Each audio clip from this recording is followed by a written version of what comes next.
Ladies and gentlemen, hello and welcome to Walla Walla, Washington with Cameron. Connor's also here. This is his show, but he's tired in the morning, so I'm taking over. You're listening to the Walla Walla, Washington podcast. Today I'm going to talk about the idea of people, when they want to do something, they want to do it, and they build it up in their mind until they're able to do it. It's like building a stack of blocks. And then they ask if they want to do it. And if a person says no, blocks come tumbling down. And then that person, a couple of minutes later, is like, actually, that's not so bad. And so they ask. But carpe time. No. Not seize the moment? Yes, seize the moment. Carpe diem. Yes, that's right. Carpe diem. Yes.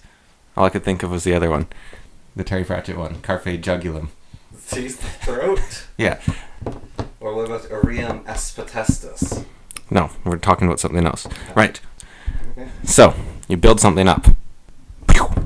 Crashing down. Now the problem is, then the person changes their mind and they want to do it, but your blocks have crashed down. You have to build them up again. So it's very hard for people unless they're just like, yes. You have to go, I got to think about it or something. You know, I'm one of those people that says they want to think about it, but I think it probably makes people crash down. Or maybe it's just my own personal insanity. But, you know, that's how it is.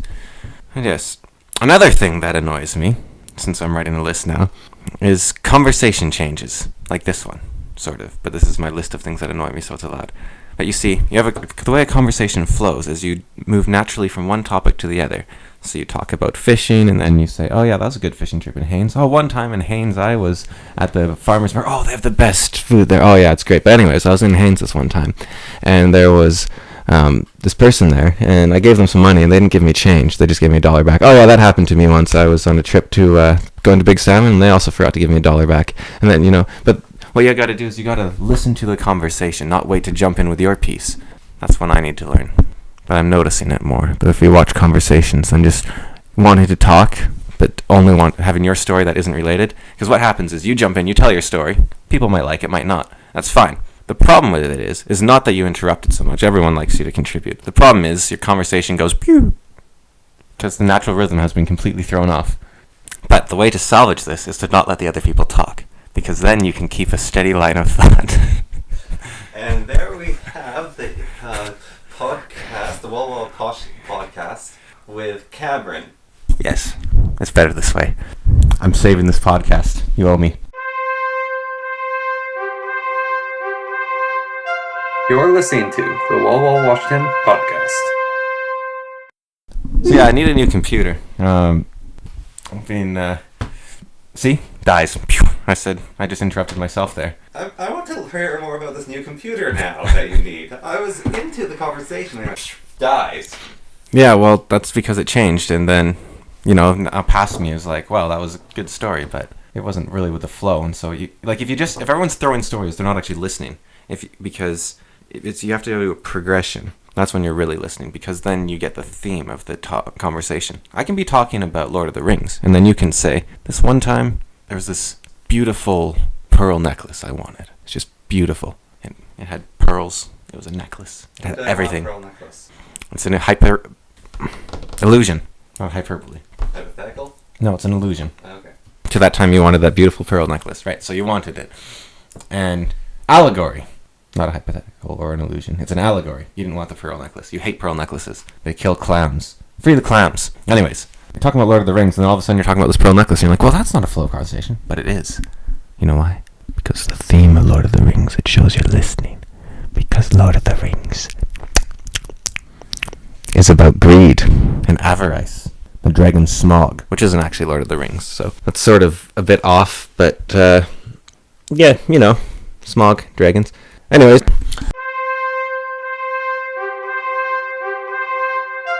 You're listening to the Walla Walla, Washington podcast. To the real podcast, Connor had a list of ideas he wanted to go to. The first one was about dogs, so, You read that list? No, you said it to me. Right, so dogs. Dogs are animals with 4 legs, 2 ears, and a nose, and sometimes their tails are chopped off. That about covers dogs. What was next on the list? I don't have the list anymore because I thought we were just going to do it naturally, like a nice natural flow of conversation. And Yeah, see, that's natural right there. We're getting to it. and I've been noticing your audio levels are way higher than mine. Yeah, but my voice is like buttery smooth chocolate.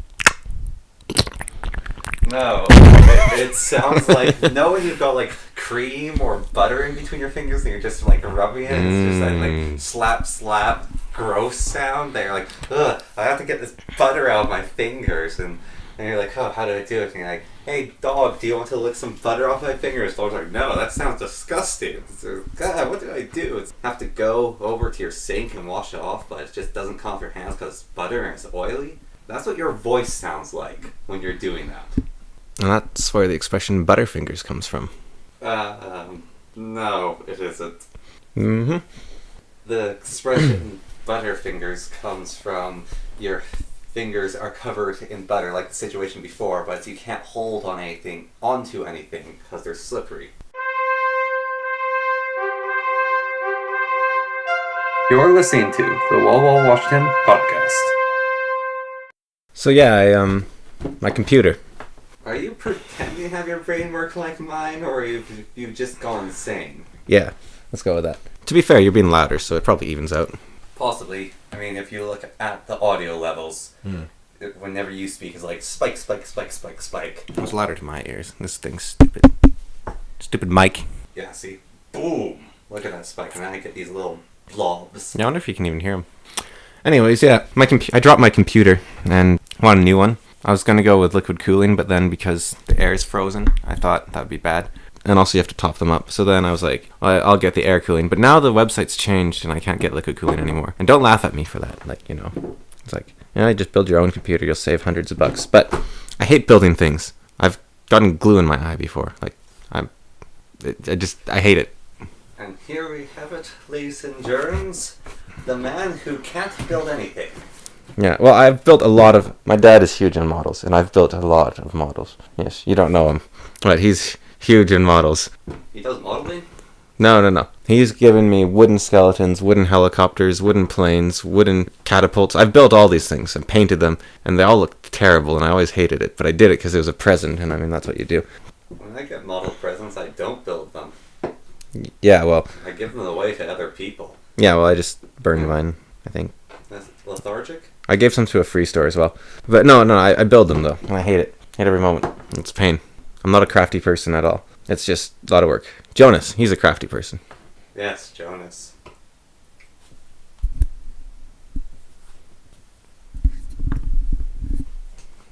What?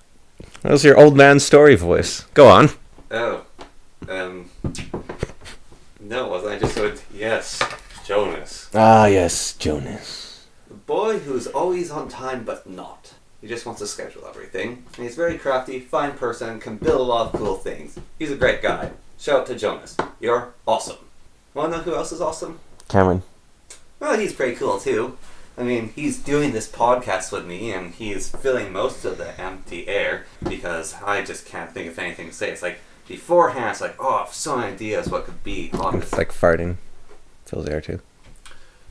I have some ideas of what could be on this podcast. And then when I'm just sitting here ready to record, my brain goes empty. Also, you just woke up and apparently there's these people that are weird. They don't understand that when you... I don't know, they just get up and they're not awake. They can't think for some reason. I don't know why you'd choose that. It just seems unpleasant. It's not a choice. It's like people with allergies, what, you think the pity points outweigh the cost of going outside, my dude is stiffed up. But no, come on, that's not fun. You gotta be healthy, gotta be alert, gotta wake up. I mean, just these choices people make astound me sometimes. And broken limbs, why would anyone ever do that? That's painful. I've done it before, it hurts. I'm never choosing to do that again. I was just curious, and then I flipped over my bike just to see what happened. And no, it hurt. Would not recommend. Yet you repeatedly dislocate your shoulders. Is that an enjoyable experience? This is just genetics and accidents and stuff, It's not a choice. It's just how it is. But waking up in the morning, right? You just wake up and you just shoot a bit of adrenaline through your core of your brain and you're like, activate. And then you're awake.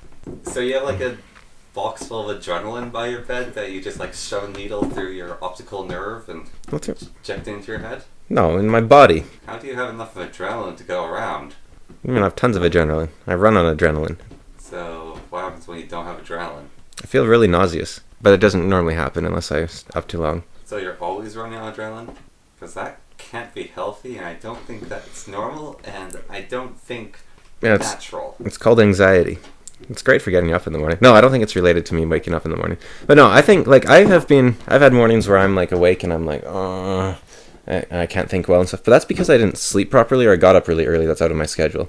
Like, I can even if I get the proper amount of sleep, but I wake up early, I feel bad. So I think what it is schedule-based. I think that people that trouble in the morning, you just need to get up earlier regularly. Like, that sounds awful. Like, change your... Yeah, but then it won't be awful because you'll just get up and you'll be fine. But we're used to getting up at 10, and so when we wake up at 10, we're awake.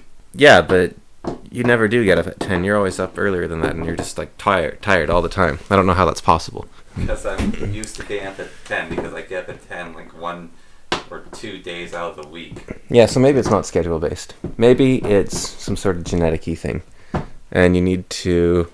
recode your DNA. Yeah, I think that would be good. Because it's just like, you know, everyone's like, I'm ready to do stuff, I'm awake, it's time to have a day. And then these losers are just lunking about like, I'm miserable, you should be miserable too. And you're like, fine, I'll be miserable too. And then you're miserable. And then they're like, hey, you want to do stuff now? And you're like, no, I'm miserable, you made me miserable, you jerk.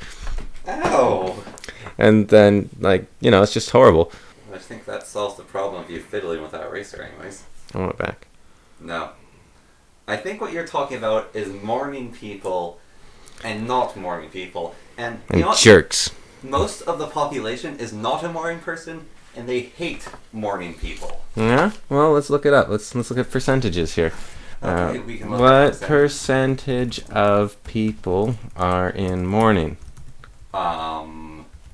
That's... Grief statistics. That's not the correct stat. See, people who are mourning are... What percentage of people who are mourning would be what percentage of people are upset about something bad. Did you know that 7 out of 10 Americans are living in non-typical families? Wait, traditional. That makes more sense. Did you know that there is more gold in a ton of phones than a ton of gold ore? So yeah, apparently 69% of American youth are not in a typical family. Like, this is divorce statistics. So wouldn't a typical family be then divorced families? Yes. Or orphans. Or foster families. Here you go. 23% only with their mother, 4% with their father, 1% with foster families, 4% with non-relatives, 6% with grandparents, 30% with step-families. So is the greatest percent, though, with their family? Is that the majority? Equal to step-families. Oh, equal to step-families, really?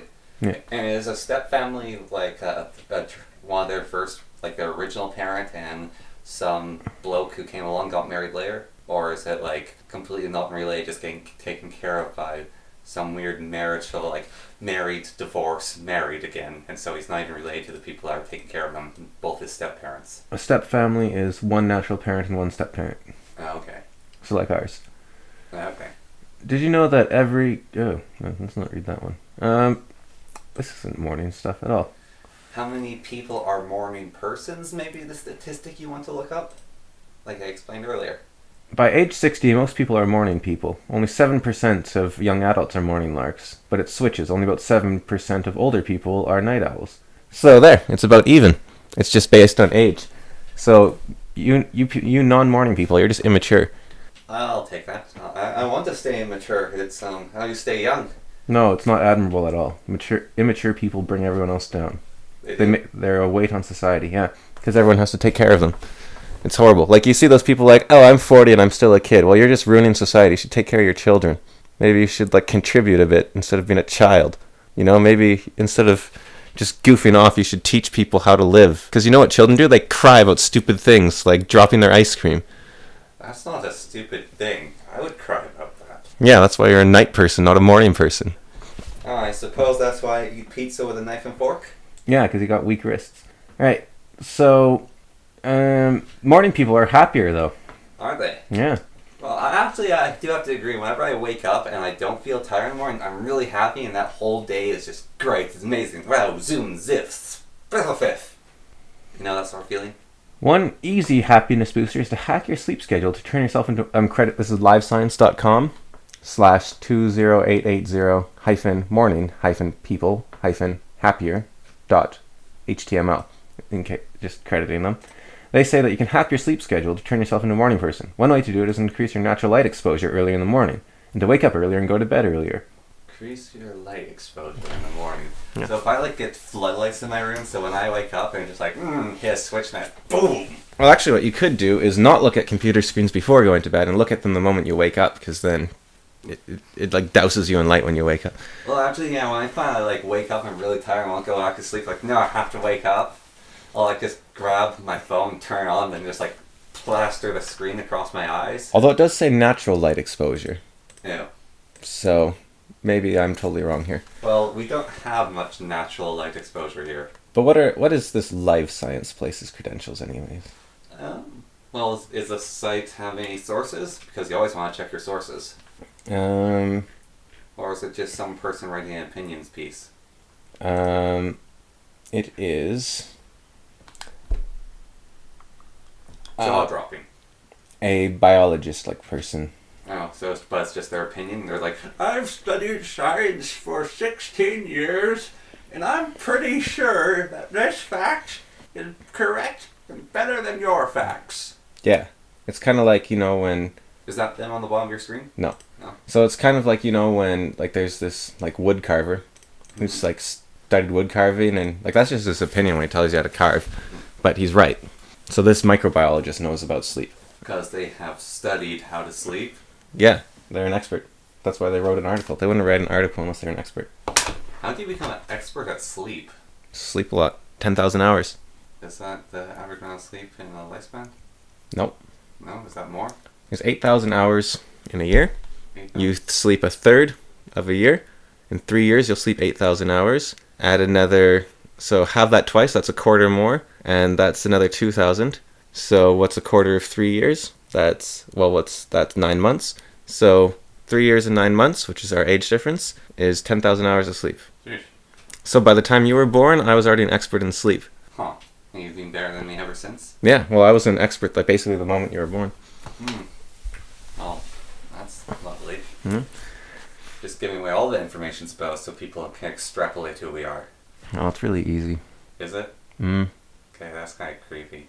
It doesn't take much information at all to figure out who someone is.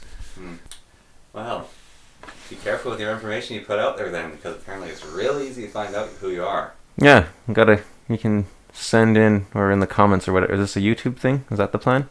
Yeah. Alright, in the comments, give me 2 pieces of information about you and I can probably find you. Don't give them It's a fun game. Don't give them 2 pieces of information about you. I'm not sure that's completely legal. Yeah, I'll protect you. I'll figure out who you are so no one else can. I'm like Mark Zuckerberg, I'm a saint. I believe multiple people have covered that that's not going to work. I mean, it could. This is not actually, a terrible idea. It's pretty horrible. It requires a remarkable amount of trust that most people aren't willing to have. Yeah, but it protects you in the long run, and unless it gets hacked, which it probably will. But but if there's enough people on the service, if it gets hacked, your odds of actually being a problem are so low, right? Well, actually, I just had the thought. There are so many people who would have the service that you couldn't get to, individually blackmail. It's like, haha, I have your photos. Yeah, you also have all these people's photos. We don't care anymore. Yeah, because it's like, oh well, they're all in the same boat as me. It's actually genius. That's why they call him The Zuck. That's why they call him Genius Man. Oh. 5,000. 5 million. I think 5,000 is better than 5 million. 5,000 sounds like a model. Well, 5 million sounds like a potentially high number. You're listening to the Wall Washington podcast. I want to talk about game design. Okay, we can talk about game design. Right, so there's 2 games I have problems with. And these are mechanics more than games. See, I'm only going to talk about games I like, because, yeah. Hashtag not sponsored. I like these. Well, they wouldn't want to sponsor me after what I'm going to say. Ah. So, but I do like these games, I want to get that out there, but I do not like some mechanics about them. First off is Terraria. It's a great game, played about 70 hours of it. It's not replayable. You play it once, you're done. People say it's replayable, they're wrong. Why? Because they disagree with me. So. No, not. Why is it not replayable? Because once you've played it, you've seen everything. The way it's designed, this is for me at least. I don't think the game looks very nice. I don't think making houses in it is fun. It's painful and slow. If you like that sort of thing, you can play it a lot more. But I think the houses don't look that great even if you're an expert at it, and it's just like, who cares if you have a house anyways, because you can't really explore it in any meaningful way. Minecraft you can explore because it's a 3D environment. I find that much easier to get into. Maybe I just lack imagination. But yeah, Terraria, no, the building is not replayable. The equipment stuff, there's just the best equipment at the top tier. There's different things you can say. I'm going to play one game with like a yo-yo layout, and then I'll play another one with a sword layout, and but me, I just want all the loot in my inventory at all times. So I already have all the best loot. Like I just stacked it in a row on my hotbar so I could switch back and forth. Yeah, no, I get that when I play with my friends. Like, oh, I'm going to be a mage. I'm going to be a warrior. I'm going to be a wizard. I'm going to have everything. Yeah, that's just me. I kind of want everything, so I'm just going to take all the good items I get, and I'm not going to trade with you guys. Yeah, I mean, Skyrim, you'd think has that problem, but it doesn't because of, I don't know, inventory limit? Exploration. Yeah, Skyrim has a lot. Well, Terraria has exploration too. There's the thing. Terraria is randomly generated. Randomly generated games. Human minds are incredible at finding patterns. Random generation is a pattern. It might seem random because it says random, but randomness is derived from formulas, and formulas are formulaic. They're patterns. Human minds are incredibly powerful. We can figure out algorithms. So if you say, let's say you have 3 blocks, right? You can arrange 3 blocks in... 6 different ways? Just side by side? No, if they have 4 sides, then you could arrange them. If they're 3-dimensional, then you could arrange them in like thousands of different ways. Yeah. Let's see. Maybe not thousands. Well, yeah, you have 6 faces and 3 objects, so that would be 6 to the power of 3? Yeah. Which I think. Oh, it is thousands. Well, no, it's not that high actually. So let's say 200 ways. I don't know if that's right. I might have done it totally wrong. But let's say 200 ways. That's a lot for 3 little blocks. But every single arrangement looks identical to a human brain. Lord. New news. Like, as you get older, like you've seen it all. You've actually seen it all. Everything you look at is just your memory of stuff. Like that's why babies are like, oh, this is so cool, but you're just like, you're not even looking at pencils. You're like, this is just a memory of a pencil. I've seen every pencil. So random generation, it all looks the same after a while. Once you figure it out, it all looks the same. So if you see a desert biome, you've seen every desert biome there is in Terraria. But that's why No Man's Sky didn't do so well. Skyrim is a ridiculously huge world that is so big you can't see the whole thing, like ever. Crafted as well. It was handcrafted, very well designed, very beautiful. I mean, Bethesda has these problems. They're not one of my companies on this list, but Bethesda has a lot of problems. But they put an insane amount of work into Skyrim. Like you can lick the textures. I'm not going to say you can never see the entire world of Skyrim, but it'd take you probably tens of thousands of hours. I don't know. It's huge. There's stuff I didn't know was in the game after like minutes of playing. I sort of, anyways. Speaking as someone who's played around, 1,000 hours or so yeah. Skyrim, I have not seen the whole map. There's like quests and missions I get into. It's like, whoa, this is cool. I'm interested in the game again. Yeah, so, Terraria, not replayable. Anyways, but that's not my problem with the game. It was a very fun 70 hours. That's enough for me in a game. I generally only play like 20 hours at most in most games. So, problem was, weapons. They have this thing where you click to attack. Like this. It's like... Now, I have a hand problem. I can't write. I can barely draw. I can type because my fingers move enough. And I can play games that don't involve this. Because this really hurts. It's like repetitive strain injury. Right? Yep. I don't like that. So, there's items in Terraria that have the auto swing enchantment, which means you just do this and you can attack. Now my question is, do all the creators of Terraria have baby hands, or do they hate people's health? Because it's OP if you just have the I have seen the argument that was just presented here so eloquently that it's overpowered to have auto swing. I'm not sure why. I think auto swing's actually weaker because you can't time your attacks. But if OP is just not hurting yourself, I don't know. Like, what if there's a game that was, like, brilliantly bright with red and yellow and orange colors and just hurt to look at the game? But you could get a filter later in the game that turned it green, like a green overlay so it looked like normal colors. It'd be OP because it's easier to play the game. But it's pleasant at that point. Like, it's just unpleasant to play the game currently in Terraria. because it hurts. And Make a game with light filters like that. people that argue that auto swing is overpowered. I feel like it's a slightly different situation because with auto swing, like a lot of people can tolerate that. I can't. I know a lot of my friends can. But just the overlaying filter, that just sounds like objecting someone to the torture on purpose just to get back at the creators of Terraria for having the click versus auto swing weapons. No, I'm going to say like Invisigun Heroes, very cool game design. Color scheme, I cannot play. It hurts my eyes. And that's an art style. A lot of people like it. I can't actually play it. It just makes me feel nauseous. But it's like the old 3D, like, you know, the red and blue sort of thing. Yeah, with those kind of gross... Yeah, the old 3D gross color, I understand. Like, when you, like, accidentally click that Minecraft options, and if it doesn't crash your game, then you're, like, looking about it, you're like... Yeah. So, Terraria, you need auto swing as an option. Maybe just put it in the options menu. Like, you click it, you can auto swing always. Now, some people have argued that you should do that, but it does this next thing, which is my problem with Paradox games. I love them. They're great. Europa Universalis, Crusader Kings. Haven't played Hearts of Iron, but it looks fun. Going to play Victoria someday. I own all of them, except Stellaris. I'm not super keen. I think the biggest appeal is changing history. I really love history, so I think the appeal is just changing history, even though... Wait, Stellaris is with those 4 other games? Yeah, same company. Oh, but can you, like, transfer? Sort of.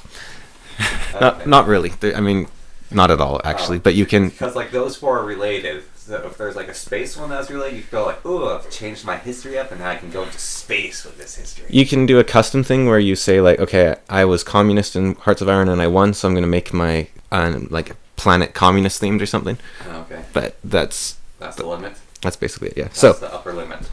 So, and you can, like, say base your wealth on stuff and whatnot if you want. But, yeah, there's not much you can really do transfer. But you're not supposed to really transfer anyways. But anyways, because they're very different gameplay styles, all of them. But it's just cool to see a nation, like, change their history. But the problem is...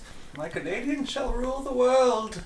So it's about watching history, and I think a good test of these games, actually, which I don't think they pass, would be to let them run without playing, which is possible. And if they follow history, then the simulator was done well. I don't think that happens. But I think you should be the influence that sets everything spiraling off in this crazy chain reaction to change history. Mm-hmm. But achievements. Fun. People like them. Because you get this nice little rewarding, and it's like, oh, cool, I did a thing the creators thought of. They're just fun. And Steam has them. GOG does now too, which I don't like because I was free from them there. But since Steam has them, I feel obligated to get them, sort in a way. Like, I don't want to get them all, but if I do something worthy of one, I like getting it. Like, I don't seek them out, but if I get them, I'm happy. So, except in Stanley Parable, because they just challenge you to do it, basically. So, problem is, they're games about history and changing it and playing the way you want to. So you can do custom stuff, you can play with mods. I love mods. All this sort of stuff. But the moment you do that, they disable achievements, which means they don't think you're playing the game you're meant to play. But if your game is so bad that you need to bribe people to play it the way you meant to play it, then maybe you should just make a better game instead of, bribing them with achievements. It's the same thing the developer of Thea the Awakening said. They didn't want to make the auto-resolve good for their combat, because if it was good, then nobody would do the combat.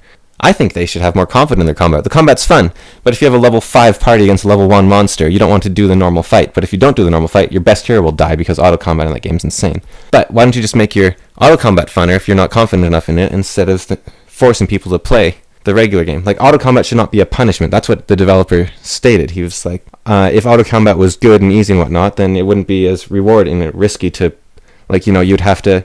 It forces you to actually have to play because it's more...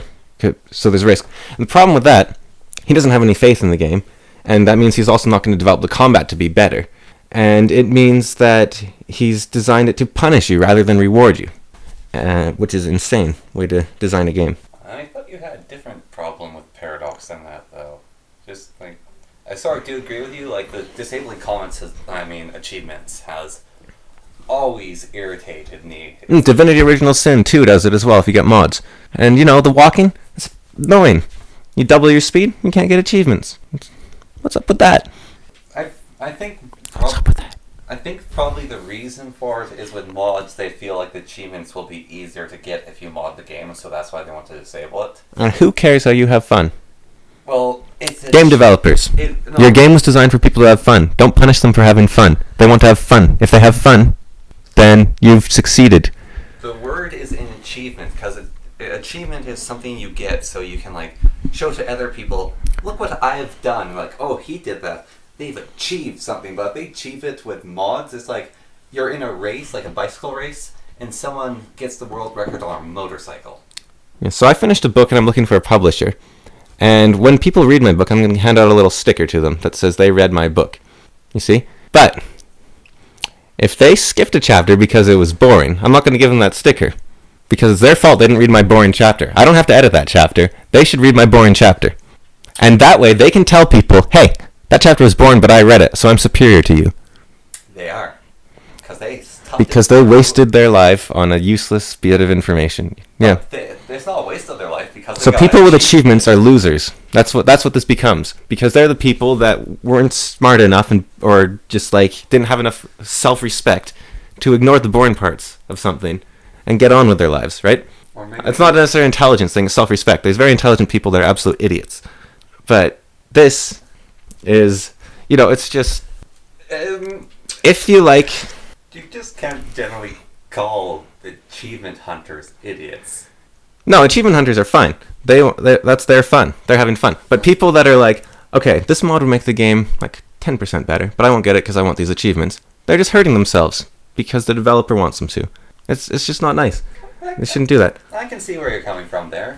Maybe I'll go through my games list and find a flaw in other games. But I thought you had a different problem with Paradox, which was their DLC policies. Well, that I also don't like. They have these features that should be part of the base game that aren't in the base game, but everyone says that, and Paradox doesn't change. So maybe we have to figure out why. So let's look at it from Paradox perspective, right? Let's put on our Paradox lenses and money. No, I think it's more than we worked 5,000 hours and we finally got this mechanic working, and yes, it should be in the base game, but we spent so long on it that we just want it in the game. But we kind of want to make money for this mechanic because it was really hard. Because at Paradox, we're bad programmers. We've admitted it ourselves. Well, look, I've tried programming. It's hard, and I haven't tried very hard because it's too hard. But I get it. It's hard. But from my perspective, right, there's this thing that we used to do when we were kids where we'd do like a talent show or something. And someone, I think Connor, yes, would do stuff where you would like swing across a monkey bar set while like, I don't know, clenching your stomach muscles or something, which was really hard. It was really boring. Where someone would do something like do a backflip off a swing set, which is pretty easy, but it looks awesome. And you see, from the consumer perspective, we don't care how much work you went through.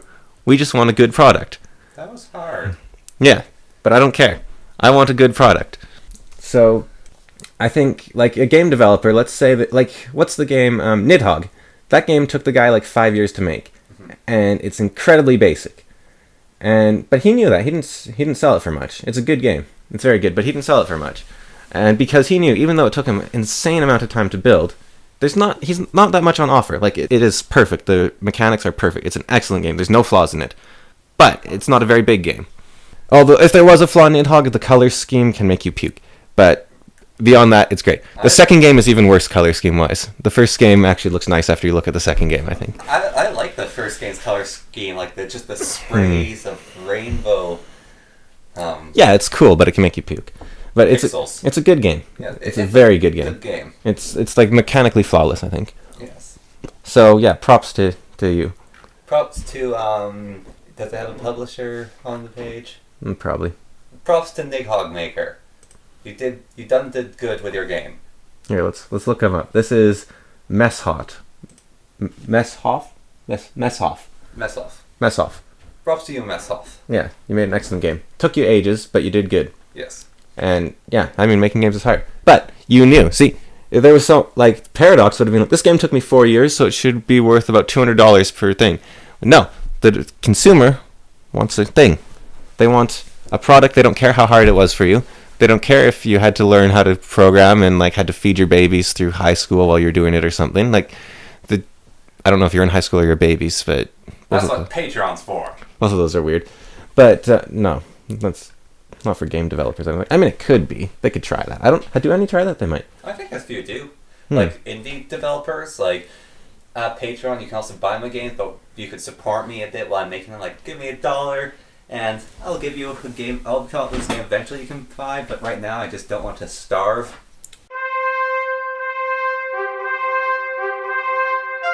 You're listening to the Wall Washington podcast. Yeah, so let's go through flaws in game. Age of Wonders needs a mod loading screen because it's really annoying to switch mods right now. Blood Bowl, DLC again. Like I get it. Actually, they have to put a lot of work into each team, but it's very expensive to get the complete package here, and we know that they just keep releasing a new edition. So it's a bit. I mean, that one I'll give more of a pass than Paradox though, and it is a good game. Also, their game's a little bit.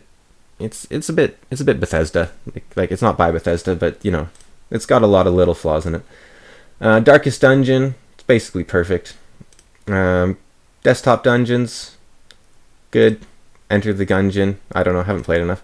Been through these, going down. A lot of games are good here. You extrapolate by the games he has, you'll be able to look upon Steam, that list of games, and figure out who's bought them. And then you can narrow it down by his name to figure out who he is. I'm Lord Cameron. I have published a lot of mods for Age of Wonders. You should check them out. Okay, and my profile picture is like a girl looking away from the screen, sort of. I painted it a while ago. It's not that great, but it's like sort of purple and red. You can't really tell what it is, but it's there. We've got... Yeah, I mean, I don't want to go through this whole list. So those two were big ones. And also Thea, what the developer said when I was reading about the auto combat. Because the auto combat in that game is really annoying. You have like people that can kill dragons. If you auto resolve against a bee, you might lose one of them. And a bee can't actually kill you because the auto combat follows different rules than the combat. So if you play the combat, if you just don't look and you just click, the bee can't kill you. If you try to lose, the bee can't kill you. Like even if you do the worst possible stuff, the bee can't kill you. But auto resolve, it can kill you, and that's crazy. Oh, I can see where you're coming from down there. That does sound terrible. Yeah. And the reason is it follows different rules in the game. It puts you in a stack, and then it just like throws your first card up, and then all the monsters hit that card, and then the next card comes, and all the monsters hit that card. Something like that. Okay. It's not the same. It's So it's like the auto combat would be like flipping dice to see, like the computer just flips the dice instead of doing the fight for you. Yeah, except it still takes into account your party strength and everything, So but a hero without armor will die, whereas before they wouldn't be able to get hit because they would just kill everything. yeah. Or they would be protected no matter what you did by people on either side of them. Yeah. Even if you put them down first and then they put down like 6 monsters and then you put down another dude, they would still attack like the other dude instead. Like most games, all combats I know is they just have two AIs of equal strength slap fight each other with the normal fighting mechanic. But that sounds like if it's a different game mechanic, that's just kind of dumb. Well, it's all right because it uses way less processing power. Age of Wonders actually plays out the battles very fast. I'm not sure how they do it because it takes like almost no time to do auto resolve in Age of Wonders, and they play the whole combat. Yeah, so if you play against the AI in the actual combat fields, they'll sit there forever. maybe they have like brilliant like programmers or something. I don't know, but there's a feature that Age of Wonders could use and Thea could use, and Thea doesn't have to actually change its auto combat in the slightest, and this would work just fine. All you have to do, in Age of Wonders, I'd recommend this too, and every other like big strategy game, like 4X strategy game, although Thea's not exactly, but it's in there. What you do is you press auto combat, it shows you the results, and then you can choose to either fight the battle or accept the results. I think Total War could do with this as well. Although Total War is a bit more cheaty because you can win fights you can't win. Yeah, and there's also gambles in Total War where you don't actually know what troops they have.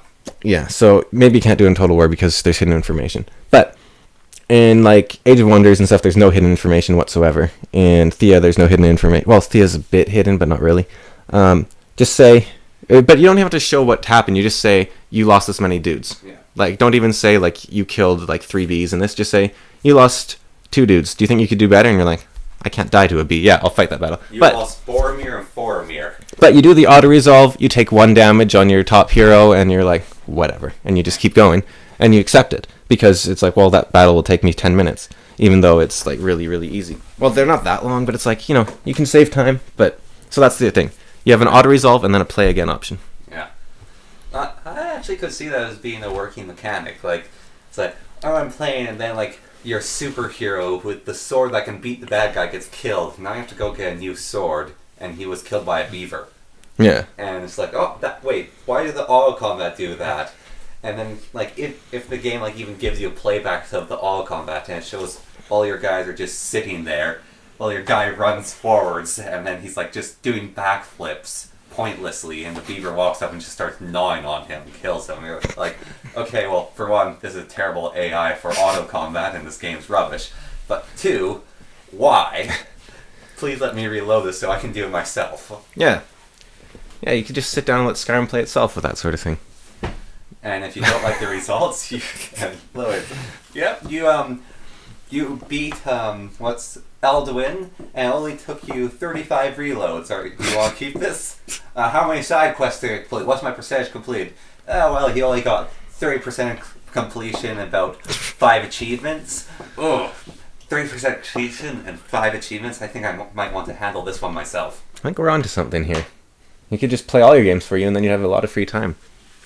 Yeah, you won't even need to play games anymore unless you didn't like how the thing played it out for you. Yeah, what you could do is you could have a pop-up while you're at work or something. It could be like, excuse me, you just defeated the 3 Empire AI in Age of Wonders on a team, but it took you 200 turns. You accept? And you're like, well, that's not bad. And you press accept. And then what you could even do is just have another AI. You could just have like variant AIs take over for you. So you don't even have to play it if you don't like what the AI did. You just send in a different AI and see how it does. Yeah, and you could have a program. You could have another AI, which is a program, which you give it basically your personalities of what you expect from these things, and it can filter it for you. Like when I play Age of Wonders, for example, I like to have like a bit of a story behind my things. So I might not do something entirely tactically sound, but I'll be like, I need revenge on this guy, so I'm going to send this specific hero against him. So I want the AI to do stuff like that, of course. So it'll be like, on turn 37, I got revenge against this player. And you're like, good. You're listening to the Wall Washington podcast. Just most people probably know like Hearts of Irons, like those games. Like those, like even though they're not the most played games, they're still popular and well known about. But Age of Wonders, not everyone might know about it. I think so. Could you describe what Age of Wonders is? Because it's one of your favorite games of all time, and you've been resting for seeing it a lot, and I just want Tom to know what's being talked Well, if you don't know what it is, you should play it, because it is my favorite game of all time. My second favorite game is Heroes of Might and Magic 3, which is more popular, probably? Oh yeah, that game is incredibly popular. Yeah. Age of Wonders 3. So I've always loved the Age of Wonders series, ever since I was a wee lad of 9, roughly, because it was owned by a friend of my dad's, and they left it at his house by accident, and then I've kept it ever since. And both 1 and 2. Yeah. I haven't actually played enough of 2 to give it like proper, like, well, Shadow Magic. Don't get number 2, get Shadow Magic if you do. But anyways, Age of Wonders is a 4X game like Civilization or Endless Legend, if you must. Endless Legend is good, but it's just, there's nothing to it. What's 4X? It just feels really empty. 4X? Yeah, 4X. It means expand. Expand. What's expand mean? It means expand and explore. 4X. Exploit and exterminate. Exploit thing. Oh, 4 X's? Yeah. So what expand, explore, exploit, exterminate. Exterminate. Yeah. So you exploit the AIs and then you exterminate them? Yeah. Well, you exploit resources. And the AI. And the AI. And you explore and then you expand. Okay, so that's what it means. Right. Okay, so Age of Wonders, but so like Civilization or something, but it's magical. So you have, and I don't mean like, oh, it's such a good game, it's magical. No, there's like wizards. It's very heavily wizard themed. This is, of the 3 games, this is the least wizard themed. Wizards are a lot weaker now. It's after they've all died and been locked away behind a gate by Merlin or something. I was never much of a lore guy. I hate stories in games. That's another thing, but that's fine. Anyways, and you control like a little city, and it grows, and you get new units, and you can be like a theocratic goblin, or you can be like a warlord elf, or you can be you can also be a warlord necromancer, or a necromancer elf. Sorry, not a warlord necromancer. Warlord necromancer, is that like? There's a mod that does that. But how do you play a race then? Well, you'd be like a warlord necromancer goblin. Okay. Yeah. So you're not like warlord necromancer, and then you get like the meh race, which just gets no bonuses. So yeah, there's like 9 fantasy races or something, and 8 classes, and you can combine them in every possible way. of 2. And 1 class, 1 race. Yeah. And then you also get 3 specializations, which can be stuff like you're good at healing magic, or you're good at fire magic, or you're good at sneaking, or you're good at building, or you're good at running, or you're good at evil, or you're good at good, or you're good at being neutral. And just on and on like that. And you just expand, you conquer cities, you bribe them to join you. Your heroes level up, your creatures level up. Your creatures can evolve when they level up, which I love. It's my favorite mechanic in games, is creatures turning into new creatures. Like, Pokemon's great for that. So is Heroes of Might and Magic. And Age of Wonders does as well. Not as much as I would like, but I've made mods to fix that slightly, and so has some of my friends. And you can... one is... it's called... Unit... what's it called? He's made a great mod which makes all your support units... no, not all your support units. It's your... he makes your tier 1s, your regulars evolve, I believe. Let me explain briefly that in this game, the classes and races you choose basically are... like, those things are what units you get. That's what the units you get are based on, is your race and class. So, like, if you're a Goblin Warlord, then you'll get, like, a Goblin Super Spearman, as example, because Warlords get Super Spearmans, and then your race is Goblin, so you get Goblin Super Spearman. Hey, 2 of my mods are on the front page for most popular this week. Yeah. My Animalistic Evolution and my Legendary units. Which are both upgrade mods. Yeah. See, people like them. If you're a game developer, have upgrades. That's fine.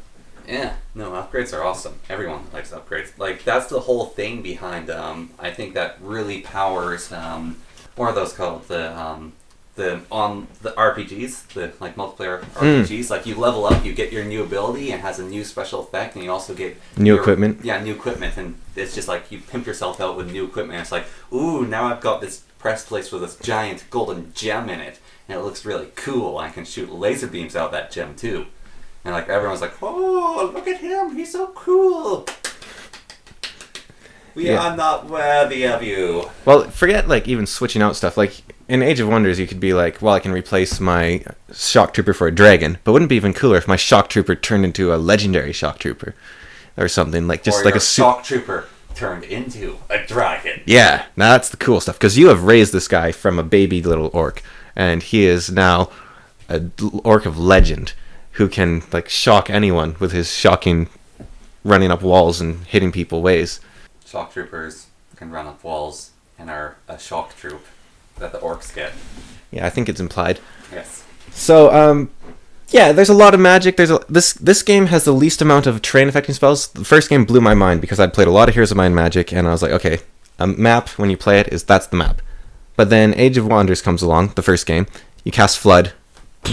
Suddenly water rises everywhere on the maps. Buildings are, like, flooded. Like, you can't go anywhere except in boats because the entire world is flooded. And I was like, a game can do this? You could level mountains, you could raise them, you could light forests on fire. You can't do this in the third one, sadly. But imagine, like, Civilization. You're playing Civilization, and then, like, the Russians, like, let's just say, like, it's the AI with the Russians, like, activate some sort of machine, and the oceans rise up, and then your coastal cities get flooded, and, like, your workers around the coastal cities just, like, get wiped out. Like, that's this game. yeah. Or, like, you have a bunch of plantations, and roaming barbarians come along and light them on fire, and then the barbarians leave, but instead of, like, oh, barbarians are gone, I can repair. All your plantations are now getting lit on fire. Like, the fire spreads. Yeah, that was the first game. Third one has much less of that. Apparently it's something to do with the AI, which is unfortunate, but... The AI's like, how do I handle this? There wasn't a mountain here before. Now there's a mountain. What do I do? I'll just bash my head against it over and over again. Yeah, it's apparently it's hard to make AIs, I can imagine. And I think it has to do something... Apparently the AI is much better because it moves its units individually now, so they can split stacks. I guess in number 1 they couldn't. They actually move every single unit on its own, but then they must have, like, high proclivity towards, like, joining other groups of them, so they sort of clump across the map. But yeah, it's much less likely to mess with them. But yeah, it's an amazing game. I don't play it anymore so much because I get bored of games. Normally quite quickly. This game is testament to the fact that I didn't, because I've played it for many years. 500 hours, maybe, over the course of 3 years. So I really, really like it. Keep in mind there's only 8,000 hours in a year. That's almost bad. Although I think, well, yeah. As calculated before, 8,000 hours in a year. So Oh, apparently I've played more like 700 hours. Basically, what he's saying, if you play 8,000 hours of a game, you've played it for a year, and you should do something else with your life. No, if you like it, do it. You like something, do it. You're listening to the Wall Washington podcast.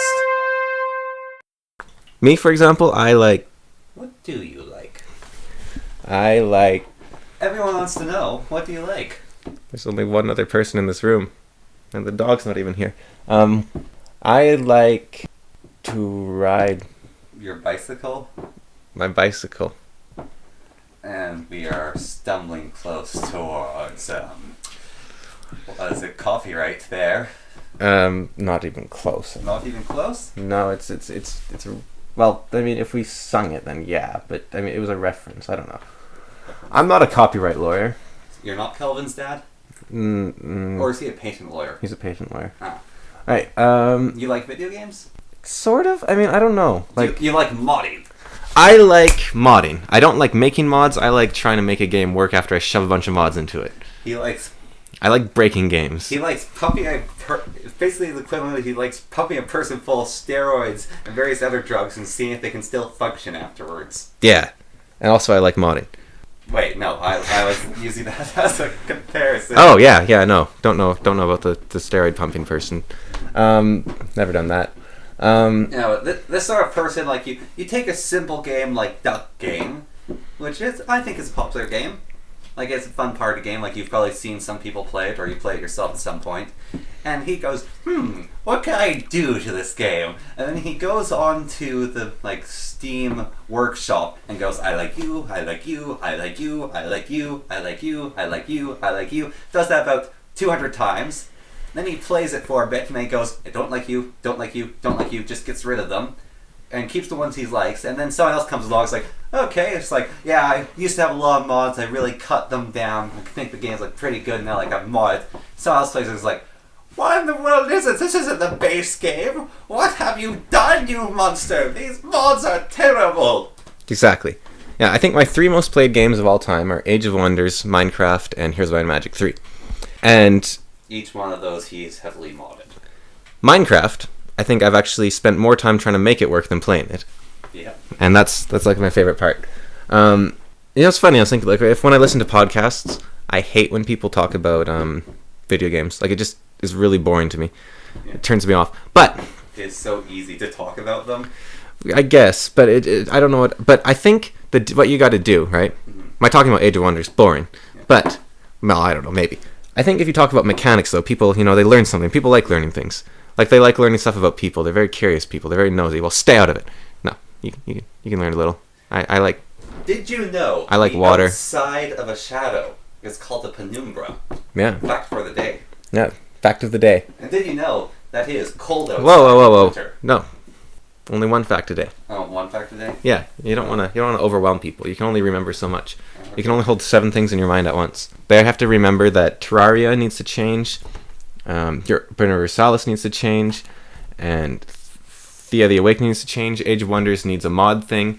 Penumbra's the outside of a shadow, and buy Age of Wonders and play it. It's amazing, and also get my mods. That's already 7 things. Okay then. So we can't fill them with any more information. We need to just elaborate now on those things. Yeah, we need to elaborate on those things. Except those are all video game related, and yeah. Like I said, I don't like talking about video games. So, I mean, I like talking about video games, obviously. I don't like listening to people talk about them. It's such a big part of our culture, holy cow. Talking about video games? Video games. I don't know if they are. No, I think they are. I think it's just the people you talk to. I don't know. People I talk to? Yeah, like you... I guess that I have myself in a very big echo chamber. Sure, if you want to call it that. Like, I think a lot of people don't play video games. I think... well, we can see about the stats there. Like, you look at... If we can avoid the Candy Crush statistic. Like, you look at Mom, she doesn't play video games. And you look at, like... yes, we're related. And I have friends that don't play video games. And, yeah, we're uncles. What? Maybe brothers. 42% of Americans play at least 3 hours of video games per week. Yeah, so less than half of people play video games. 4 out of 5 American households contain a device used to play video games. Yeah, so everyone knows about them. But, Yeah. like, I think... That's why I'm saying it's a big part of culture. Like, Well, but less than half the people... I guess that's pretty large if half of people do something. yeah, But if 40% of people do something, I guess is pretty large. 42% of people casually do something. Well, that's not casual. Like, I think the average time people play video games is 7 hours a week. Like, people that... Gamers play video games is 7 hours a week. So am I like a full-blown addict then? Maybe. I think, yeah. Because I play many hours a week of video games. Yeah. Well, most people don't have as much time as you. I think, like... That's fair enough. If you look at, like, the average age for gamers, too, they're probably, like, 30s. Yeah. Well, it's probably getting older now. Or is it... No, it's probably staying about the same, because Yeah. it's probably actually slowly sliding downwards. Yeah. Just quick question. Hmm? How is she playing a game? Like, in the picture here of the percentage, it's so one of the women playing a video game is sitting lying on her back with the controller outstretched playing the game. How is she... Why was that difficult? She's on her back. Yeah, but you don't look... You don't see upside down when you're upside down. She's probably straining her neck or something there. And No, that's losing comfortable. Circulation. I like to read like that. Really? Yeah. Hmm. I like playing video games like that, too. No, it's fine. Okay. Like, you don't, like, look upside down. It's all... Everything stays upright. Maybe for you. Yeah, well, I don't eat pizza with a fork and knife like some sort of wimp. I've got, like, wrists. Anyway, so back to it's like, yeah, a lot of people, video games are a big part of our culture.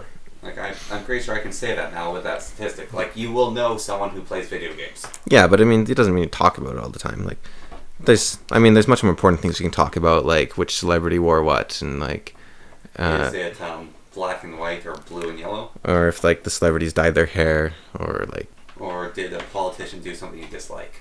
yeah, or I think that's a popular one. Oh, no, that's super popular. It wasn't though once. This is interesting. Really? Yeah, politics has become much more popular lately, which is well, I guess it depends on your viewpoint. I don't like it, but I think it's good in a way because it makes people more interested in what people are doing. Yeah, so you know, a politician can't anymore just like do whatever. Mm-hmm. People will actually watch them now. Yeah. Before, politicians were like the sort of they get voted for and then they disappear. Yeah, they look good. You vote for them, and then the next thing you know, your house is becoming a freeway. Yeah, because you just don't really pay attention. But now politics are much more in the public mind. I find it really can drain conversation because it's all people talk about. But if everyone talked about video games, I wouldn't like that either. Yeah. No, I think the most interesting things out there to talk about are actually ideas, like The website. the website. Oh, yes. That website is very interesting. It's like Facebook and YouTube combined into a website that's really, really hard to navigate and doesn't make sense. I hate to break it to you, but that's not the name of the website Oh, that it's you're called thinking Minds. of. Yeah. Minds, ideas, yeah, same thing. But no, but I don't want to like that sounds high and mighty in a way because I think people gossip, for example. People say gossip's bad, but it's how you know who's trustworthy. Like that's its actual like evolutionary thing. It's actually a very useful thing. Like back in the caveman times, like, did you hear that like Grok would stab you in the back once you hunted with him and got the slab of meat? I don't gossip. Okay. I'm gonna go hunting with Grok. I don't like listening to your gossip. Okay. You're boss. I'm dead now. I should have gossiped. Oh, it's so evolutionarily viable. Oh, I'm not going to procreate and carry the gene of not liking gossip. And that's how gossip starts. Yeah. So basically what he says is, if you're one of those people who loves gossiping... No, if you don't like gossip, you should die. Oh. I thought he was saying if you like gossiping, then you have a higher chance of living.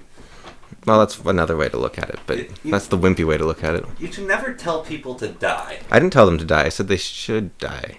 Yeah. Because they're weak. They have weak genes. But, I mean, that can just drive... I'm not saying they should kill themselves. I'm saying they have weak genes, so they should die so that the gene pool gets better. But you might just drive some poor person over the edge by just saying you should die if their life is like, I'm like that, and then you just drive them over the edge. Well, if someone has genetics where... Yeah, so anyway, lovely weather we're having, eh? I think that's not fair. Yeah, no. No. I think humanity has evolved past the point... Actually, what I said there is actually a very good argument towards making someone feel really bad about themselves, and you should probably cut it. But if you don't, I'd like to apologize because I'm very... pro-human? Your life is special just for the fact you're alive. Yes. Like, it doesn't... it doesn't matter if you feel like you don't contribute anything. You're contributing your life to the world, and that is actually something that's good. You hear talks about overpopulation and all these sort of things, but we are not an overpopulated world yet. It'll take a bit of time. It'll take time, and we're not going to get there. We're going to cap out around 9 billion, they think, and we can support about 12 billion. The biggest problem, of course, is like distribution, and like we'd have more wealth if we had less people, but it's not an issue.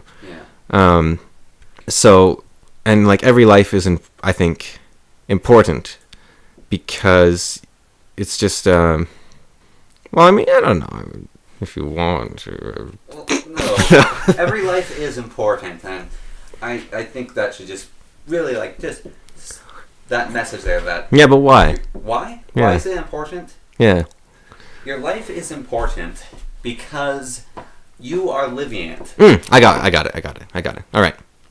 Okay, sure. We'll just stop with my amazing speech that just would have blown everyone away, and we'll go with your subpar thing that you just came up with in a flash, and not my thing I've been planning for weeks. Just continue.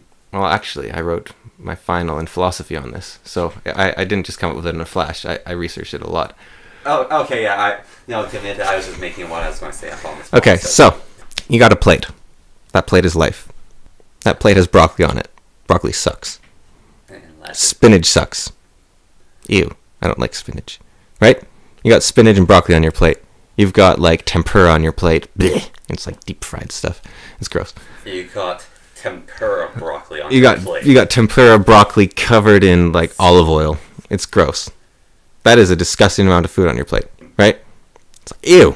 Chuck that plate away. That's your life. Your life's terrible. Your life sucks. Your life's that plate, right? You got all the stuff on your plate. It's gross. Yeah. You chuck your plate away. Smash it. There. You kill yourself. There. Your plate's gone. Whew. That's better. Oh wait, no. Why don't you just tip your plate? Get the stuff off. Because if you don't have a plate, guess what? You can't put some donuts on that. You can't put some pizza on that. You can't put some healthy, good food on it. Like that people enjoy. Like pizza. Pizza can be healthy if you do it right. Peaches are delicious. Fruit is delicious. Lasagna. Yeah. You can. Those carbohydrates. Carbohydrates are delicious. Let's see, non-carbohydrate. You can't put your quinoa on your plate. Like that quinoa. Your rice cracker. Looks like a. Your rice cracker on the plate. Those rice crackers. Yeah. But you get rid of that plate. You can't put that on there. So you know what? Hold on to that plate because you only get one plate. You break that plate, you can't put the good stuff on. Even if it's covered in bad stuff. And maybe that bad stuff will never leave. It's just like stuck on there, stained. It's like covered in evil honey. But you don't know that. And odds are it'll leave. And even if it doesn't leave, you still got that plate. Which means, you can have all the spinach. And then you can chuck a donut on top of that spinach and eat it all. And that is disgusting. But it was delicious, and it was life. Yeah, and it was life. And here's the thing. Life is a finite amount of time in an infinite span. And it gives you lemons. So it doesn't matter how long your suffering lasts, because it is finite when compared to infinity of non-suffering. So if you can take up a non-mattering amount of suffering to get to the bout of non-suffering that matters, then you're doing good. Of course, with this same argument, you could say that good stuff doesn't matter. It's all just a finite amount of time, but is a finite amount of suffering. Okay, here, let's look at infinity, right? So you have two infinities. You have infinity apples in one hand, infinity apples in the other. But are they like infinity stones? If you have 5 of them, can you attach them to a gauntlet? No. So you have infinite apples in one hand, infinite apples in the other, right? Oh, infinite apples. Okay, right. So you've got really big hands. But doesn't mean you have the same amount of apples in each hand. For example, you have green apples and red apples. So for every green apple you pick up, well, let's make this simpler. You have a bag, right? Mm-hmm. You open it up, you stick a green apple in, and you stick 5 green apples in. Yes. And you stick this bag in your infinite multiplier. Now you have an infinite amount of those bags. Mm-hmm. And each bag has 1 green apple, 5 red apples. Yeah. You have 5 times as many red apples as green apples, but you have an infinite amount of both. So that's the infinity scale. Now on the finite side, you have 3 happy moments versus 1 happy moment. Even though they're infinitely small, they're infinitesimal, one is still 3 times bigger than the other, which is a whole lot better. You mean 3 happy moments and 1 unhappy moment? No. I'm saying that you can use an argument to say that suffering doesn't matter because it's reduced to 0. Oh, okay. to say that happiness doesn't matter because it's reduced to 0. Oh, okay. But it's not actually 0, it's an infinitesimal. So it actually exists. It's just very small. And more happiness is better. I mean, you could look at it either way. You could say, well, more suffering's worse, but you don't have to. You can look at the positives. Basically, what we're trying to say is... If you can change, if you can't change... No, we are not saying that. What we are saying is, if you're living your life, then it's a life worth living, because one moment of happiness is worth it. So, try to find that moment of happiness, and enjoy that moment of happiness, and be happy, and I hope that... Well, not even happiness. I mean, if you look at someone... Enjoyment, or just being around. Just being, and just be in the being, and... Okay, how about experience? You only get a small amount of time to experience, so keep doing it. So just keep doing it. Keep experiencing, and have a good day.